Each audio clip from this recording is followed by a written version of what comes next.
Orlando, siamo un piacere di ritrovarti per Arte Vivo. Per me ancora di più. Vabbè, tutto va bene in questo momento?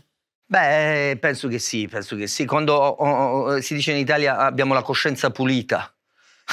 Vuol dire che tutto va bene. Vuol dire che tutto va bene, vuol dire che tutto va bene. Cosumere Oro c'è un viaggio magnifico, Cadavane, e all'inizio c'è un romanzo che viene da lontano, lontano. Bene dall'Africa, pensa, perché su Tibu, su Lucio Appo Apuleio, oggi diremmo che è algeriano. Perché è nato al confine tra la Libia e l'Algérie, mais ça n'existait pas à l'époque, provincia romana, un po' la banlieue dell'Empire, ma au finale non era mica la banlieue dell'Empire, perché da quei luoghi venivano i grandi artigiani dei mosaici. E lui sorte cet esprit extraordinaire, si ne impippa di tutto e di tutti e scrive il primo romanzo romano. Ladino. O più conosciuto di l'epoca. Assolutamente, più conosciuto di l'epoca, anche perché è una sorta non ci sono mica né dei, né empereur, c'è gente normale. A gente normale che si trova a confrontarsi con la sorcelleria, la magia, i mazzeri, le streghe e tutto questo. Ciò la di che lui aveva avuto problemi. C'è una similitudine tra la sua vita e la storia di Lucio. Assolutamente, perché aveva avuto un processo, perché c'era una tipa che diceva che l'aveva stregato e pidipatapà, e lui ha scritto un altro testo che si chiama Magia, la magia, che è un processo. E dopo ha scritto questa storia, che diremmo che in Italia si dice che è il romanzo di iniziazione, di formazione e di iniziazione, un po' come Pinocchio. Sì. Voilà, come Pinocchio. È un romanzo nel quale si impara qual è la dimensione umana e qual è la dimensione animale della vita, in tutti i suoi aspetti. On allergie pas seulement à la violence sur les animaux, mais même à la sensualité, à la sessualité, à l'animalité de la situation. On est dans une période où l'Empire romain il est déjà très développé, déjà riche, et se permettait la bouche et la débauche, si je peux me permettre. On va donc lui jeter un sort, quelque part, et ce louch va devenir un âne. Oui. Et l'antidote, c'est de manger des roses. Ouais. Et quelles roses magnifiques. C'est le déroulé de cette histoire, mais ça serait résumé vraiment de façon médiocre ce qui va se passer, parce qu'on va être dans un tourbillon de magie. Et là, Orlando, j'ai l'impression que tu t'es régalé, parce qu'on a pris un peu tout ce qui peut se faire dans le monde de la création. Parce qu'il faut savoir que quand tu écris, pas à quatre mains, mais avec toute une équipe de jeunes autour de toi, quand vous écrivez cette pièce, quand vous travaillez sur ce projet, on est dans la période Covid. Il y a un besoin de retrouver les gens, de retrouver la scène, de retrouver le plaisir. Exactement. Moi, je me suis posé beaucoup de questions, comme tout le monde, pendant le Covid. D'abord, on nous disait, au premier début, tu te souviens, andrà tutto bene. On va sortir mieux qu'avant. Ouais. Et alors, je me suis inquiété, là. Je me suis dit, aïe. Notre métier, c'est un métier de progression. Nous sommes les plus grands progressistes, les gens du théâtre. Même quand on fait des choses négatives, nous sommes progressistes. On y croit dans l'évolution. Même dans le négatif, mais dans une évolution. Et je me suis posé la question, on va où là? On va où? Et donc, n'ayant pas la réponse, je me suis dit, la première chose, on va rigoler. On va reprendre le plaisir de se rencontrer et de rigoler. Tous ensemble, la famille ensemble.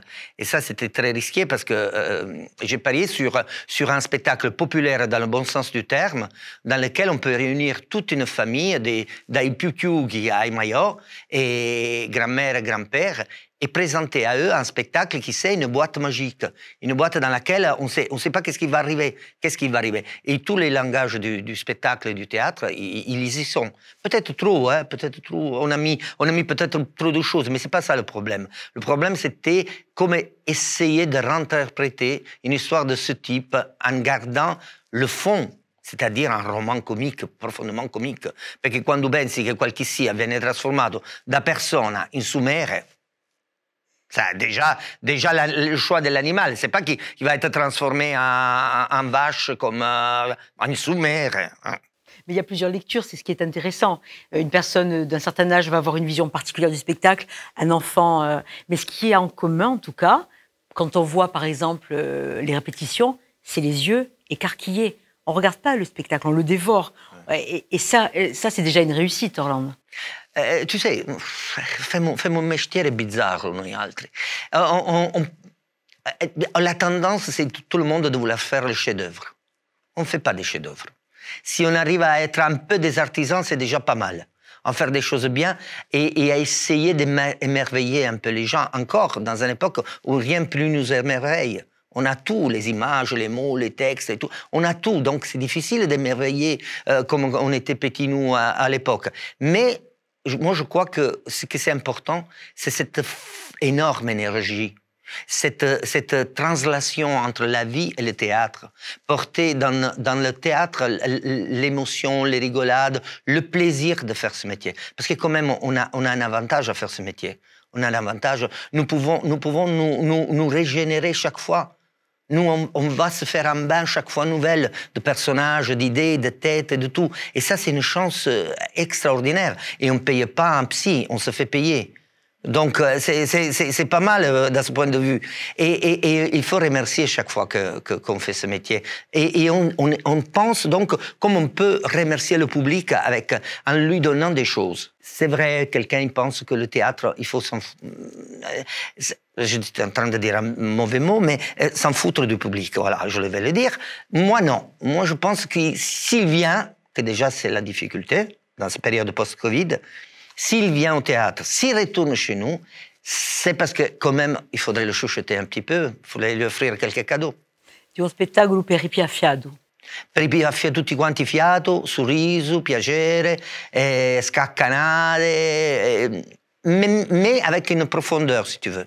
Parce que tout le spectacle, même si on le traite avec une légèreté de cirque, une légèreté de mouvement et tout le reste, chaque chose, elle répondait exactement au roman. Et cette expérience, c'est pour nous, même pour nous, une sorte de transformation et de régénération.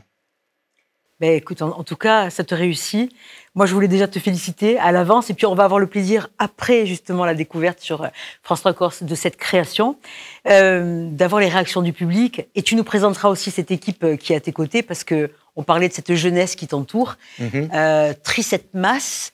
Et puis aussi des comédiens tout jeunes comme Henri Olmette ou encore Marie-Paul qui sont merveilleux. Sont les plus jeunes, Ce sont les plus jeunes de l'aventure. Les Italiens ils apportent sont vieux, cette fraîcheur. Ce sont les Italiens qui sont vieux.